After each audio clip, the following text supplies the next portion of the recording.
Rumours पे विश्वास नहीं करना है। बिल्कुल सही बात है, इस चीज़ को ध्यान में रखिएगा आप।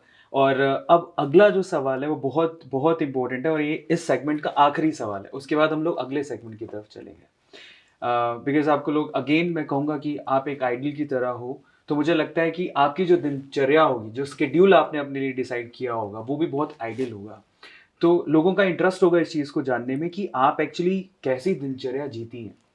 क्या शेड्यूल रहता है आपका पूरे दिन का? देखिए 2 स्केड्यूल्स रहते हैं मेरे जब मैं इवेंट्स में हूँ, कथाओं में हूँ, हुँ, सेशंस में हूँ अपने, हुँ, तो तब एक बहुत ही डिसिप्लिन्ड स्केड्यूल होता है, हुँ, जहाँ हर चीज़ टाइमली होती है, हुँ, उठना टाइमली होता है, खाना टाइमली होता है, पढ़ाई टाइमली होती है, कथा टाइमली होती है।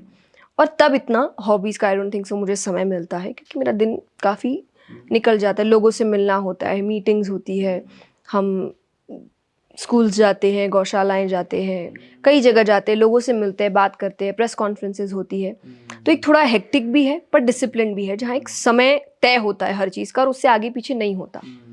पर जब घर पे होते हैं तो आप एक रेस्ट मोड पे होते हैं, तो दिनचर्या नॉर्मल होती है कि आप एक टाइम पे उठते हैं, आप तैयार होते हैं। फिर उसके बाद मेरे 1-2 चीज़ है जो मैं कभी मिस नहीं करती, दैट इज़ मंत्र चैंटिंग, मेरी पूजा। मंत्र चैंटिंग मेरे लिए मेडिटेशन है, तो अगर आप उसका नाम दें कि मेरी मेडिटेशन और मेरी पूजा, ये मैं सुबह भी करती हूँ और सोने से पहले भी करती हूँ। तो नो मैटर व्हाट मैं कहाँ हूँ, ये 2 चीज़ें हमेशा होती है। बाकी चीज़ें इधर-उधर हो सकती है पर ये 2 चीज़ें कभी इधर-उधर नहीं होती।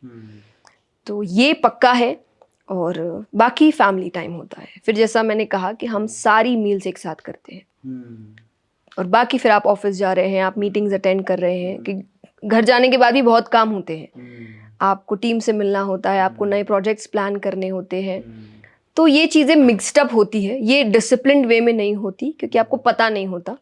आप जस्ट आए हैं तो आप बैठते हैं, थोड़ा समय लेते हैं बनाने का, तो कोई बहुत अतरंगी सा शेड्यूल नहीं होता मेरा, एक नॉर्मल सा शेड्यूल है जो आप चीज़ें सोचते हैं क्योंकि बस काम बहुत होता है, अलग-अलग प्रोजेक्ट्स होते हैं, तो आपका दिमाग काफ़ी जगह लगता है।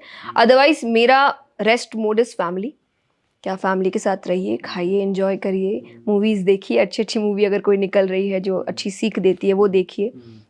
बातें करिए, डिबेट्स करिए क्योंकि वो भी कम मिलता है।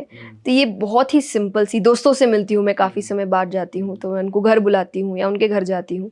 बाहर जाना थोड़ा मुश्किल होता है क्योंकि लोग पहचानते हैं और फिर वो आपके प्राइवेसी में एक तरीके से दिक्कत हो जाती है। तो मैं बाहर थोड़ा कम ही कोशिश करती हूँ, पर हम घर बुलाते हैं, पूरा-पूरा दिन एक साथ बिताते हैं, बातें करते हैं। तो बड़ी सिंपल सी दिनचर्या होती है मेरी जब मैं घर पे रहती हूँ।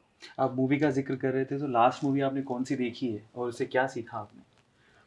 लास्ट मूवी मैंने काफ़ी देर बाद देखी, हुँ, लेकिन जो मुझे काफ़ी समय पहले देख लेनी चाहिए थी, पर मैं कंटिन्यूअसली बाहर थी और हम चाहते थे कि ये मूवी ख़ास करके हम सब एक साथ देखें, पूरी family, that is Kashmir files. अरे! तो हमने लास्ट मूवी वही देखी और सीख तो आप जो हम बात कर ही रहे थे एग्ज़ैक्टली। कि आप तो सीख तो बहुत कुछ मिली और बहुत भावुक मूवी है, एक सच को सामने लेकर आ रही है। तो अच्छा लगा बहुत देखकर और अच्छा लगा कि ये सच सामने आया, बहुत समय बाद पर आया। लास्ट मूवी हमने यही देखी थी। वो देखने के बाद एक्चुअली मुझे पहली बार ऐसा लगा कि एकदम ये जो हिंदू हैं, वो एक साथ आए कि हमें सपोर्ट करना जी। चाहिए, देखना चाहिए। अमेज़िंग ये सेशन। मुझे तो ऐसा लग रहा है कि ये सवाल-जवाब का सेशन कभी ख़त्म ही ना हो। बहुत सारे सवाल हैं लेकिन टाइम का कंस्ट्रेंट है। अब इस सेगमेंट को ख़त्म कर